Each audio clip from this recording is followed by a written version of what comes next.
اللہ تبارک و تعالیٰ نے حضور نبی اکرم صلی اللہ علیہ وآلہ وسلم کا ذکر مبارک محمد الرسول اللہ صلی اللہ علیہ وآلہ وسلم اس عنوان سے فرمایا ہے.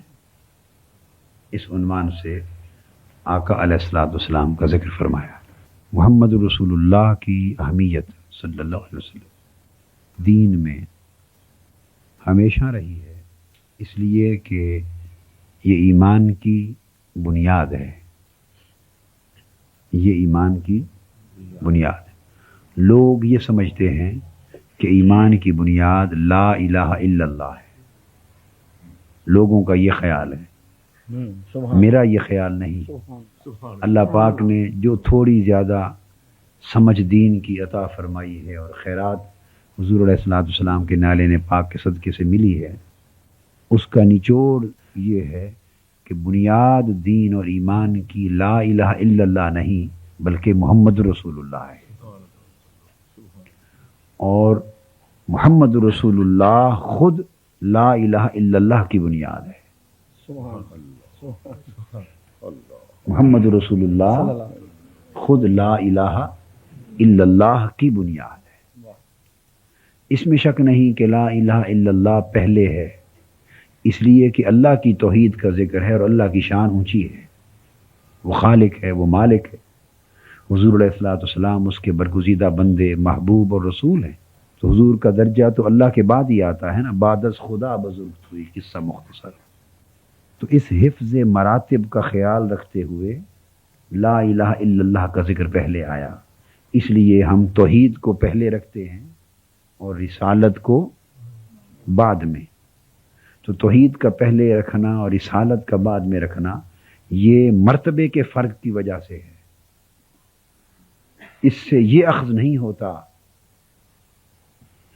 کہ ایمان کی اصل اور ایمان کی بنیاد اور عقیدے اور دین کی بنیاد لا الہ الا اللہ ہے. نہیں، بنیاد محمد رسول اللہ ہے صلی اللہ علیہ وسلم. اس لیے کہ بنیاد کسے کہتے ہیں؟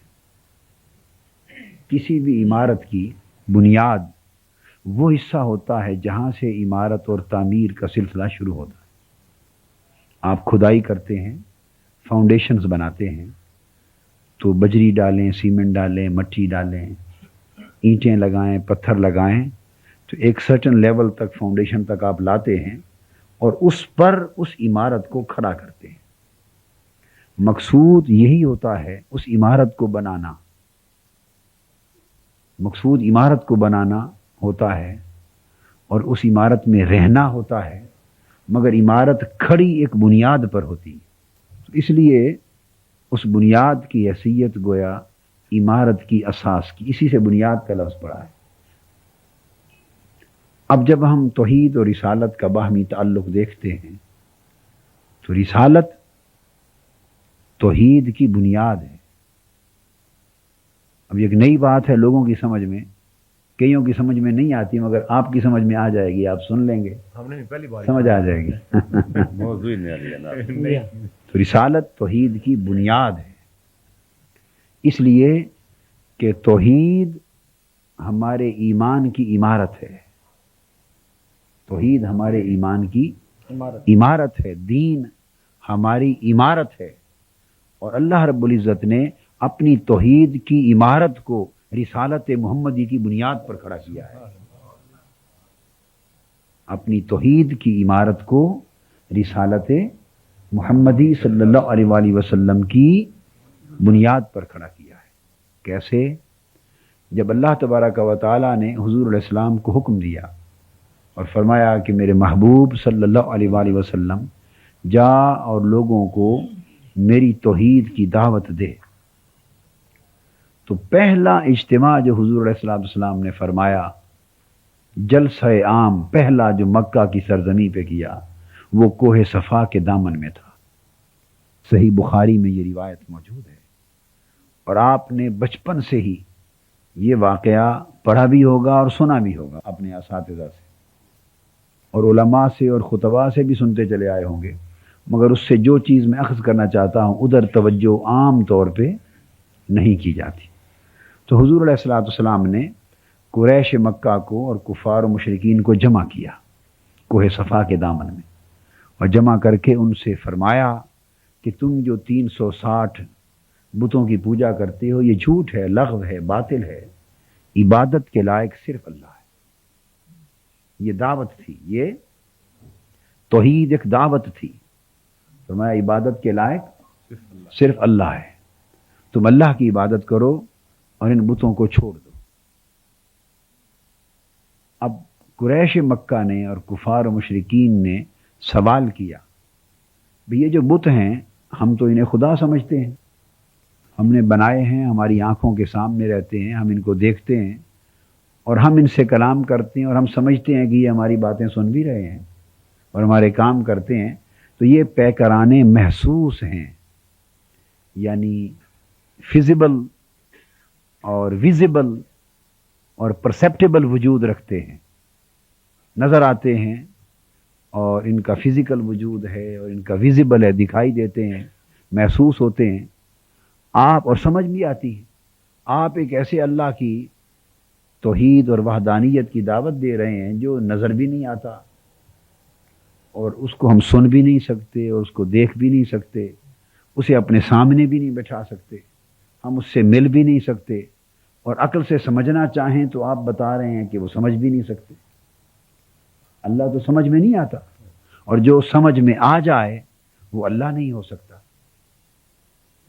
جو سمجھ میں آ جائے تو سمجھ میں تو وہی حقیقت آتی ہے جس حقیقت پر ہماری عقل حاوی ہو گئی، جو حقیقت ہمارے ادراک میں سما گئی وہ سمجھ میں آ گئی۔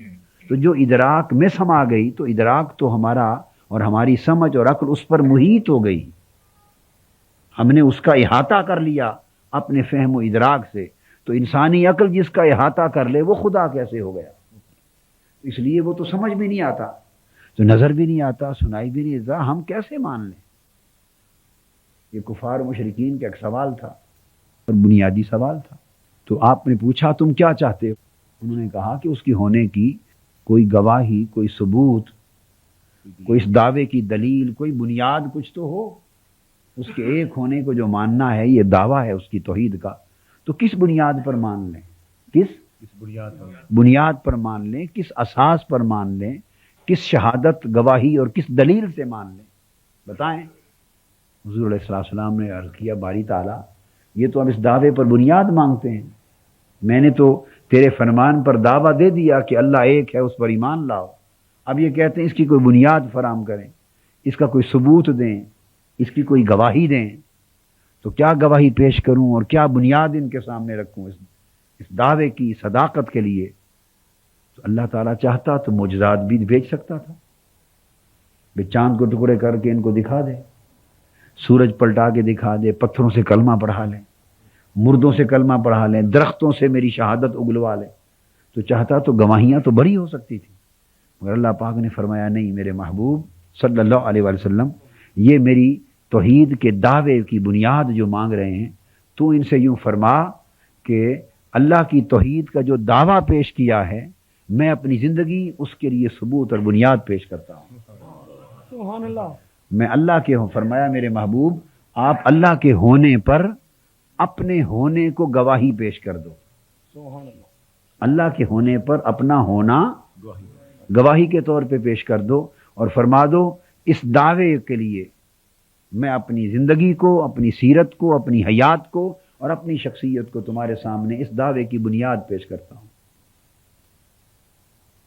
فقد لبثت فیکم عمرا من قبلہ افلا تعقلون، میں نے 40 برس کی زندگی تمہارے اندر گزاری ہے، تم عقل استعمال کرو، سوچو سمجھو دیکھو۔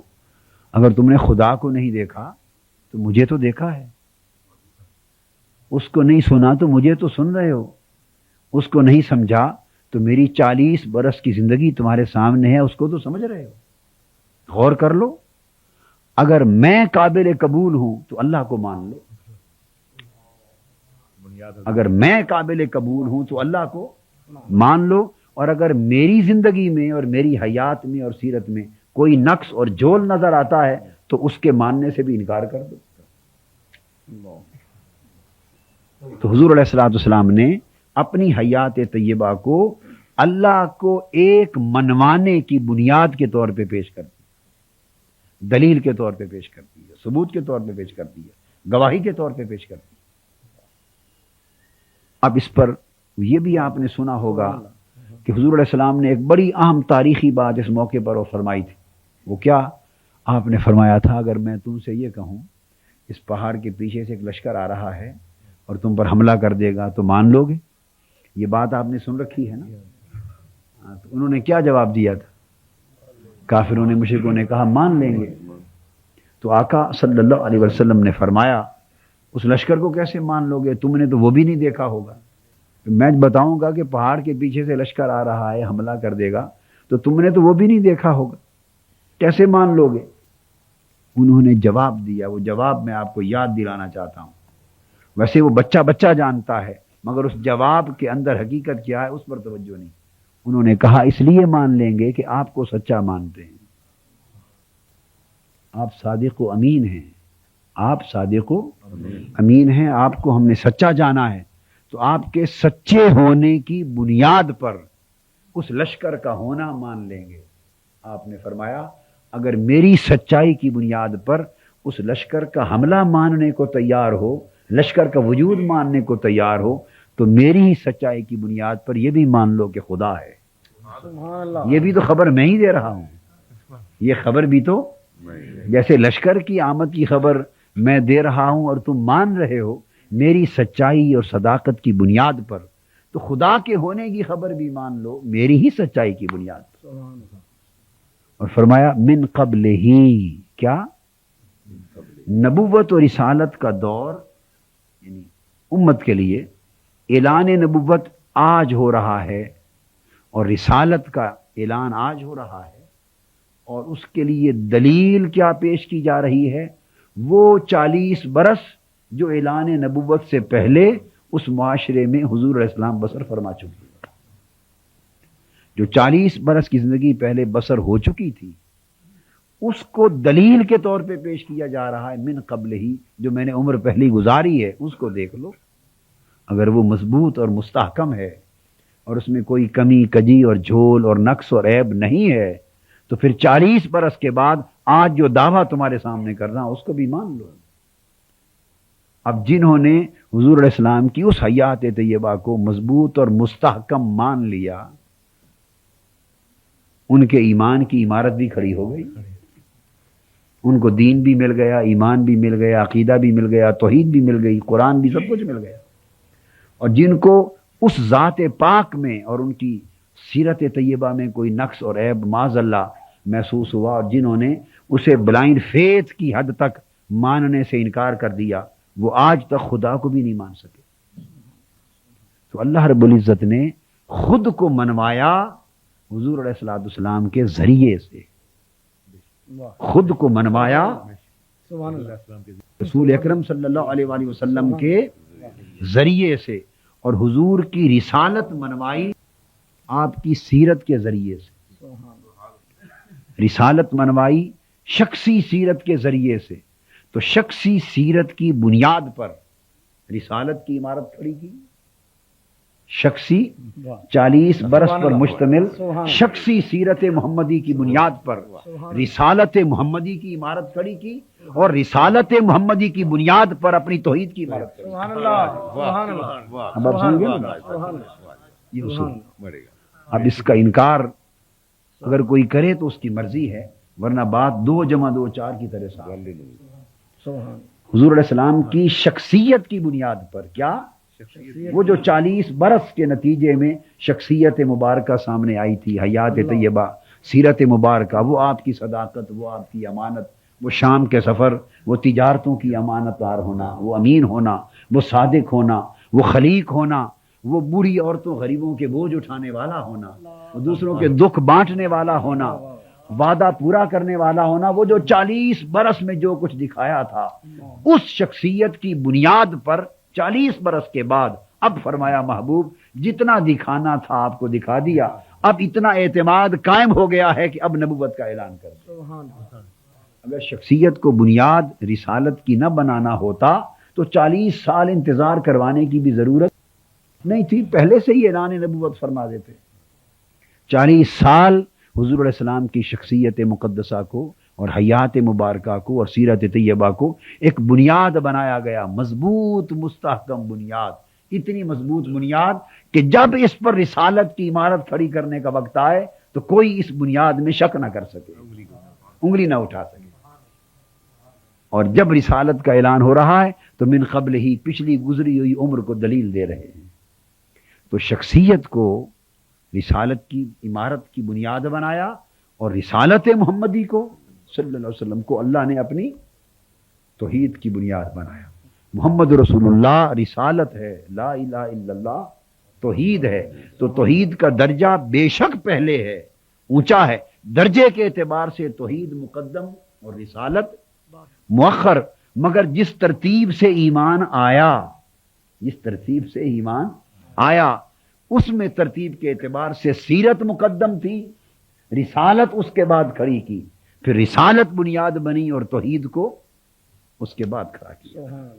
تو رسالت فاؤنڈیشن بن گئی اور توحید وہ عمارت بنی جس کو اس رسالت کی مستحکم بنیادوں پر کھڑا کیا گیا. اسی طرح قرآن مجید فرماتا ہے حضور علیہ السلام کو یہی قل هو اللہ احد، آپ فرما دیں وہ اللہ ایک ہے. آپ میرے محبوب صلی اللہ علیہ وسلم فرما دو وہ اللہ ایک ہے. اب توحید قل میں ہے یا هو اللہ احد میں ہے؟ بتائیے نا، توحید قل میں ہے یا هو اللہ احد میں ہے؟ قل کا معنی تو ہے کہیے. اب کہیے، کیا کہیے، کیا خبر؟ قل تو فقط ایک حکم ہے، فرما دے. اب فرما دے میں تو کوئی بھی مضمون ہو سکتا ہے. قل یا ایھا الکافرون بھی ہے، قل اعوذ برب الفلق بھی ہے، قل اعوذ برب الناس بھی ہے. وہ تو جو آگے فرمایا اسی کا عنوان قل ہے. تو قل میں تو نفس توحید نہیں ہے. نفس توحید اور مضمون توحید تو شروع ہو رہا ہے هو اللہ احد سے. وہ اللہ ہے، وہ ایک ہے. اللہ الصمد، وہ بے نیاز ہے. لم یلد، وہ کسی کو جنتا نہیں ہے. ولم یولد، اور نہ خود کسی سے جنا گیا ہے.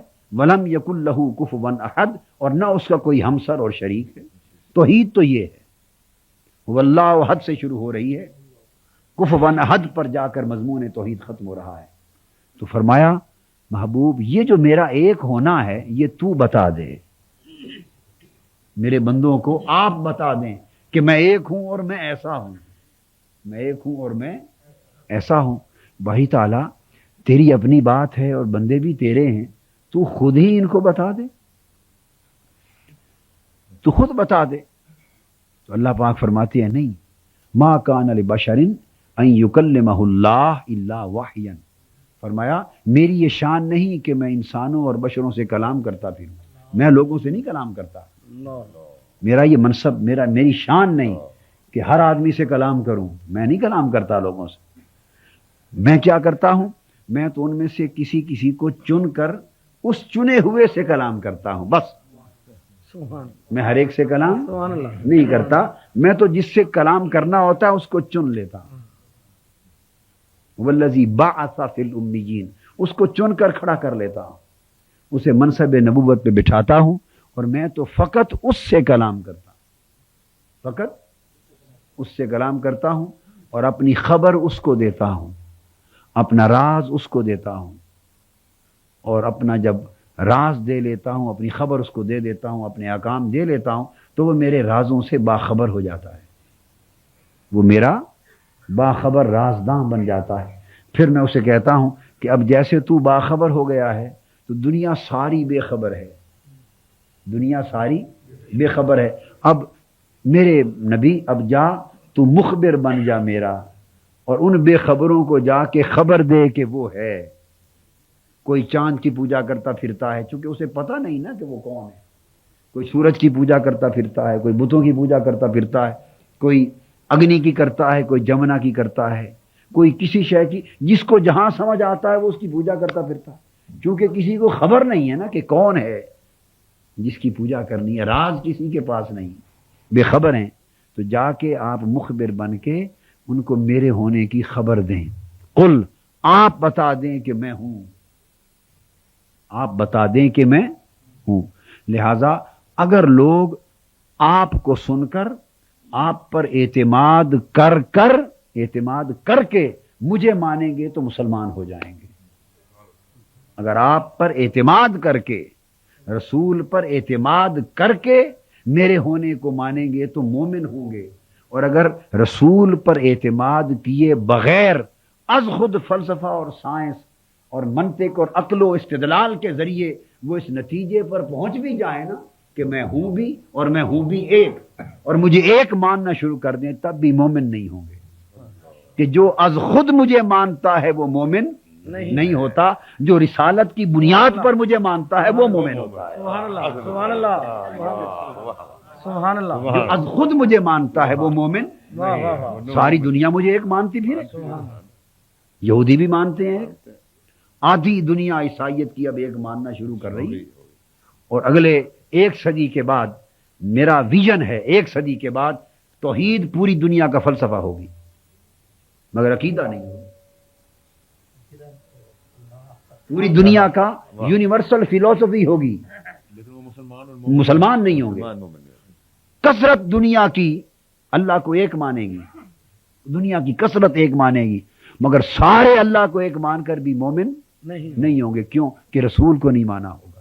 سبحان تو فرمایا میں اس لیے ہو اللہ وحد کی بات نہیں بتا رہا کہ لوگ ڈائریکٹ مجھے ماننا نہ شروع کر دیں، اللہ، اور یہ نہ سمجھ لیں کہ جس نے اللہ کو ایک مان لیا وہ مسلمان بن گیا۔ نہیں، پھر تو مسلمان ہونا کوئی بات ہی اور ہو جائے گی۔ نہیں، طریقہ یہ نہیں ہے۔ طریقہ یہ ہے جو میرے رسول کو مانے اور رسول سے میرا ایک ہونا سنے، اس کی زبان پر اعتماد کرے اور بواسطہ رسول مجھے مانے، وہ مومن ہوگا۔ سبحان اللہ، اس لیے میرے محبوب صلی اللہ علیہ وسلم، میں اپنی خبر آپ کی زبان سے دینا چاہتا ہوں، قل هو اللہ احد، آپ بتا دیں کہ اللہ ایک ہے، تاکہ آپ سے سن کر، آپ کی زبان پر اعتماد کر کے، آپ کو مان کر مجھے مانے۔ یہ پروسیس ہے ایمان کا۔ تو رسالت کی بنیاد پر اگر وحدانیت کو مانا تو وہ توحید کہلائے گی۔ رسالت کی بولیے بنیاد پر اگر وحدانیت کو مانا، ایک مانا، تو توحید ہوگی، اور بغیر رسالت کے اگر اس کو ایک مانا تو توحید نہیں، یہ وحدانیت کہلائے گی۔ تو وحدانیت فلسفہ ہے، توحید عقیدہ ہے۔ فلسفے سے کوئی مومن نہیں ہوتا، عقیدے سے مومن ہوتا ہے۔ تو لا الہ الا اللہ تنہا رہے تو فلسفہ ہے، تصور ہے، ریالٹی ہے، ٹروتھ ہے، ایک حقیقت ہے۔ تنہا رہے لا الہ الا اللہ تو ایک حقیقت ہے، عقیدہ نہیں۔ عقیدہ تب بنتا ہے جب لا الہ الا اللہ کے ماتھے پر محمد رسول اللہ کی جومر لگتی ہے۔ سبحان اللہ، سبحان اللہ، جب توحید کے ماتھے پر رسالت کی جھومر لگتی ہے تو وہ توحید عقیدہ بن جاتی ہے۔ سبحان، اس لیے فرمایا محمد رسول اللہ صلی اللہ علیہ وسلم، محمد اللہ کے رسول، اور اس میں ایک ترتیب دی، اس میں ایک 3 لفظ ہیں، پہلے محمد صلی اللہ علیہ وسلم، پھر رسول، پھر اللہ۔ آپ تو ایسے لکھتے ہیں نا، دائیں سے بائیں کی طرف، انگلش کو لکھنا ہو تو بائیں سے دائیں کی طرف۔ واہ، اور یہ جو رسم الخط ہے یہ حضور علیہ الصلوۃ والسلام کے زمانے سے چلا آ رہا ہے، بلکہ اس سے بھی پہلے چلا آ رہا ہے۔ واہ، عربی اسی طرح ہی لکھی جاتی تھی، اس وقت بھی قرآن لکھا جاتا تھا، لوگ احادیث بھی جمع کرنے لگ گئے تھے، پھر دائیں سے بائیں لکھتے تھے۔ مگر حضور علیہ الصلوۃ والسلام نے اپنی ایک مہر بنوا رکھی تھی، جب کسی کو ایمان کی دعوت دیتے تو اوپر اپنی مہر انگوٹھی کی لگا دیتے۔ یہ رات میں نے گجرانوالہ بہت بڑا اجتماع تھا، میں نے یہ اس مضمون کو تفصیل کے ساتھ لیا، آپ نے کہا تو میں نے کہا اسی کا خلاصہ آپ کو سمجھا دیتا۔ تو حضور صلی اللہ علیہ وسلم اپنی دعوت دیتے ایمان کی، توحید کی، تو اس کے نیچے سٹیمپ کرتے اس کو، اور سٹیمپ کیا تھی؟ انگوٹھی مبارک کے اندر جو نگینہ تھا پتھر، اس پر کندہ کروا رکھا تھا محمد رسول اللہ صلی اللہ علیہ وسلم، نقش لگا دیتے تھے۔ اب وہ جو نقش ہے وہ چھپ گئے ہیں کتابوں میں، آج کل اویلیبل ہے، اگر آپ کتابیں دیکھیں تو وہ نقش مہر نبوت چھپی مل جاتی ہے۔ آپ نے شاید اس پر کبھی غور کیا ہو یا نہ کیا ہو، مگر اب کریں۔ اب وہ جو نقش حضور علیہ السلام لگاتے تھے وہ اس ترتیب سے نہیں تھا جس ترتیب سے باقی عبارت قرآن کی لکھی جاتی تھی. ہر آیت اور ہر چیز اس ترتیب سے لکھی جاتی تھی، مگر جو حضور علیہ السلام نے خود عبارت کندہ کروا رکھی تھی اپنی انگوٹھی کے پتھر میں، نگینہ میں، وہ اس ترتیب سے نہیں تھی، وہ اس ترتیب سے تھی، ورٹیکل، ہاریزونٹل نہیں تھی، ہاریزونٹل نہیں تھی، ورٹیکل تھی، عروجی تھی. تو لکھا ہوا تھا محمد نیچے، اس کے اوپر رسول، اس کے اوپر اللہ. اس ترتیب عروجی سے لکھا تھا تاکہ پتہ چل جائے جب لوگوں کو خبر ملے کہ اللہ ایک ہے اور اللہ کی معرفت حاصل کرنی ہے اور اللہ تک پہنچنا ہے، تو اب ان کے ذہنوں میں سوال پیدا ہوگا کہ اللہ کو پانے کا راستہ کیا ہے. تو مہر بتا دے گی راستہ محمد والا. سبحان اللہ یا رسول اللہ سبحان اللہ سبحان اللہ. تو ساتھ ہی راستہ بھی بتا کے بھیجتے، اوپر منزل لکھ دیتے، خط میں منزل کی نشاندہی ہوتی کہ اگر منزل کا بیان پڑھ کے کسی کے دل میں آ جائے کہ ہاں منزل بڑی اچھی ہے اللہ کی توحید کی، یہاں پہنچیں، تو اگلا سوال ہوگا راستہ کیا ہے، تو نیچے راستہ بھی لگا کے بھیج دیتے. سبحان اللہ. جب آپ شادی کے لیے ولیمے کے کارڈ چھاپتے ہیں نا تو بیک سائڈ پہ اس کے راستے بھی بتا دیتے ہیں سڑکوں کے کہ اس طرح اس راستے کے ذریعے پہنچیں گے. مضمون توحید کا دیتے، ساتھ توحید کا راستہ بھی بتا دیتے کہ اس کی معرفت تک اگر پہنچنا ہو تو راستہ یہ نہیں کہ اپنے طور پہ کچھ سوچ وچار کرتے پھرو، راستہ محمد کی طرف سے ہو کر جاتا ہے.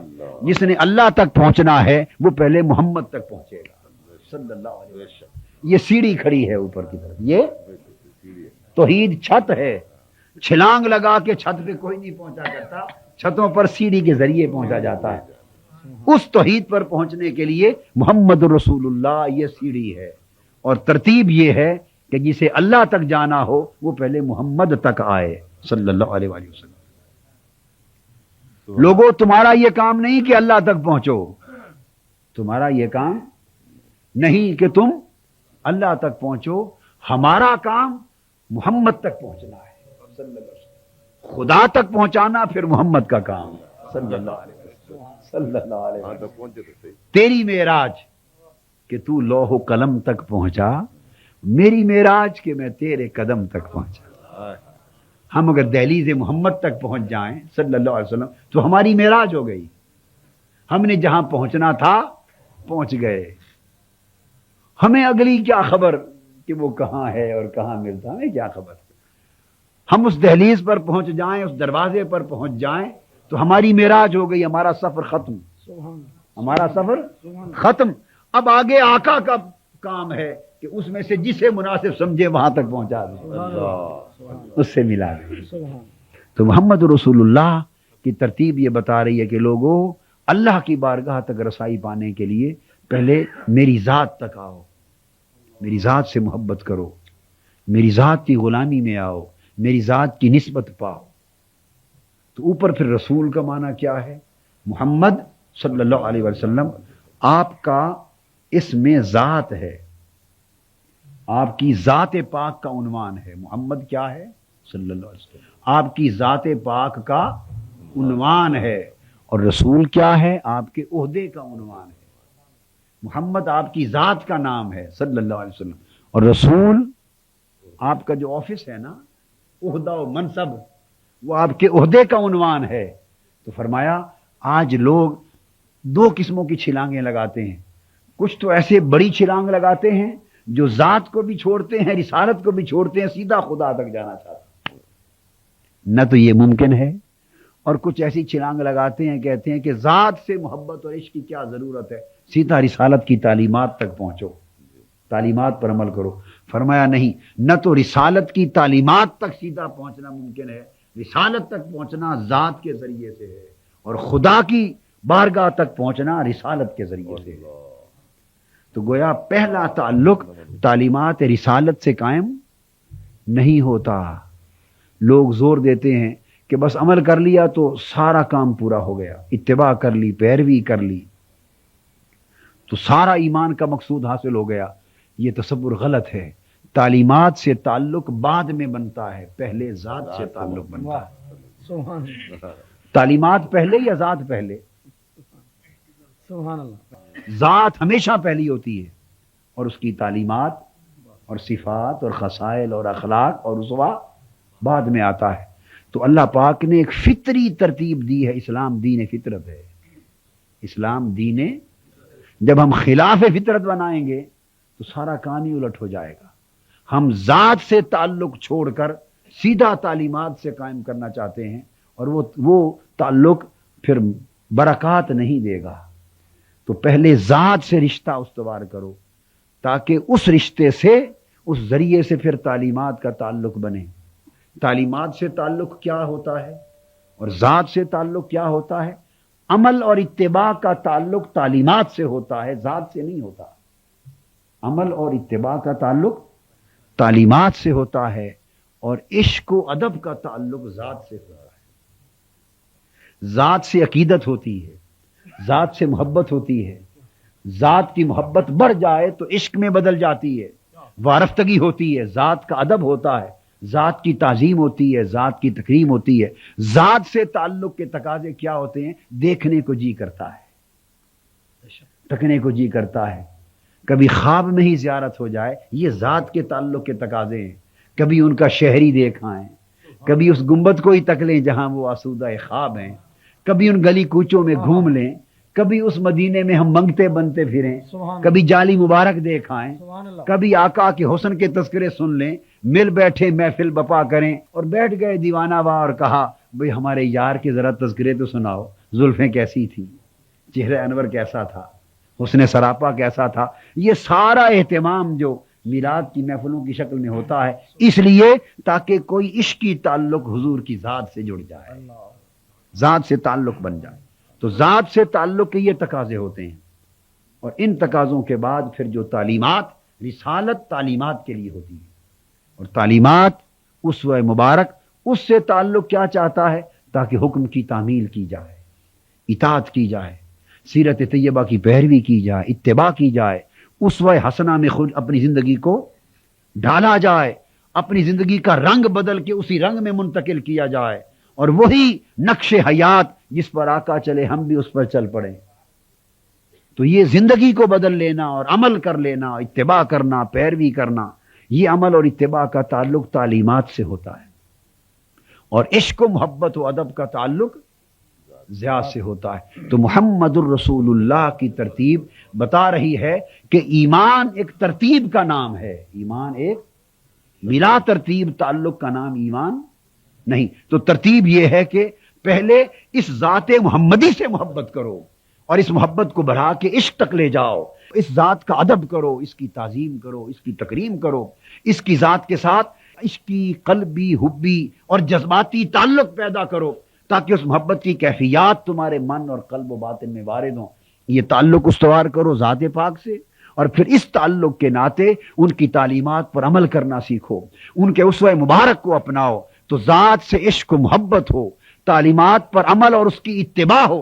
جب تم ذات کے محبت میں فنا ہوگے تو وہ تقاضا کرے گی ذات کہ جب مجھ سے محبت کا دم بھرتے ہو تو کتنی عجیب بات ہے کہ میری محبت کی باتیں کرتے ہو اور میرا رنگ ڈھنگ نہیں اپناتے، جو میں نے فرمایا ہے اس پر عمل نہیں کرتے، جس دین کی خاطر میں نے گھر بار وطن چھوڑے ہیں اس دین کی پرواہ نہیں کرتے، جو اسوہ حیات تمہارے لیے میں نے چھوڑا ہے اس کو زندگی میں نہیں اپناتے۔ یہ کیسی محبت ہے، یہ کیسا عشق ہے، یہ کیسا پیار ہے؟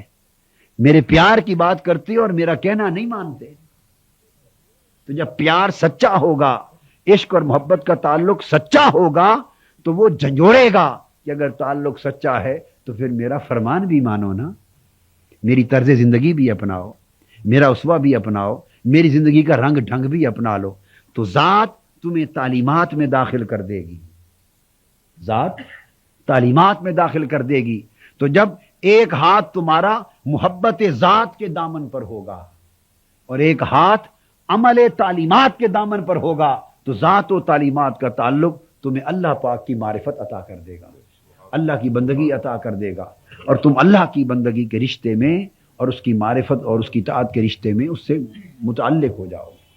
تو محمد الرسول اللہ کی ترتیب بتا رہی ہے کہ ایمان اس ترتیب سے قائم ہوتا ہے کہ محمد کی ذات صلی اللہ علیہ وسلم سے تعلق عشقی بنے، پھر آپ کے ذریعے سے رسالت کے ساتھ تعلق عملی اور اتباعی بنے، اور اس عشقی اور عملی تعلق کے نتیجے میں بندہ اللہ کا بندہ بن جائے، اللہ کا بندہ۔ اور یہ فیض حضور علیہ السلام کے صحابہ نے پایا، والذین معہ، وہ اسی فیض میں رنگے ہوئے لوگ تھے، ان کے اندر عشق بھی انتہا پر تھا، عمل بھی انتہا پر تھا، دونوں رنگ چڑھے ہوئے تھے، رنگے عشق میں بھی رنگے ہوئے تھے اور رنگے عمل میں بھی رنگے ہوئے تھے۔ اور اس کے بعد آخری بات جو کہنا چاہتا ہوں، وہ پھر جب وہ اس رنگ میں رنگے گئے، آقا کے عشق میں اور آقا کی اتباع میں اور غلامی میں، تو اس رنگ نے رنگ کیا دکھایا، زندگی کا نقشہ کیا دکھایا، اس کے 4 عناصر بیان کیے گئے ہیں۔ کتنے؟ یہ آج کی گفتگو کا پیغام بھی ہے اور لب لباب بھی ہے۔ 4 عناصر بیان کیے گئے ہیں۔ اشداء علی الکفار، کہ پھر وہ کافروں پر بڑے سخت ہیں۔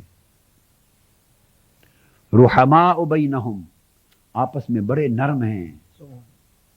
تراہم رکعا سجدا، آپ ان کو دیکھیں گے کہ عبادت خدا کی ہر وقت رکوع اور سجود میں رہتے، سبحان، اور ہر وقت کیفیت اور حالت عبادت میں رہتے، رکوع و سجود میں ذوق پاتے ہیں۔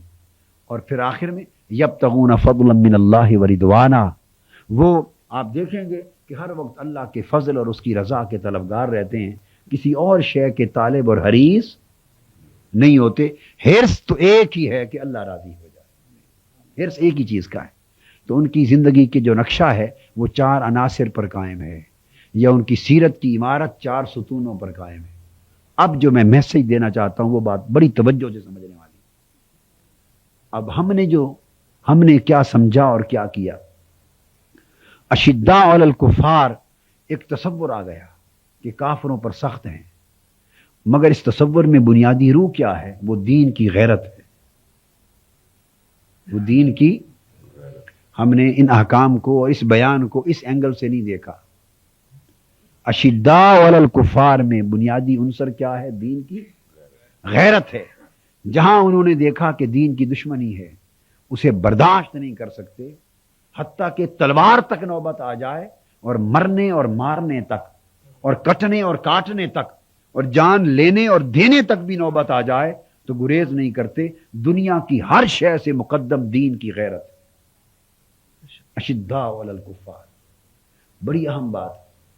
اور دیکھنا یہ، ویسے اگر آپ کسی کا تعارف کروانا چاہیں، کوئی کسی کا تعارف آپ کے ذمہ ہو جائے کہ کروائیں، اس کے اندر دین کی شدت اور غیرت بھی ہو، لوگوں کے ساتھ خوش خلقی اور نرم دلی بھی ہو، اس میں عبادت گزاری اور تقوی پرہیزگاری کا عنصر بھی ہو، اور اخلاص اور نیکی اور اللہ کی رضا کا طالب بھی ہو، اگر 4 خوبیاں اس میں پائی جائیں تو آپ خود بتائیے، آپ جب اس کا تعارف کرانے لگیں گے تو سب سے پہلے کہاں سے شروع کریں گے؟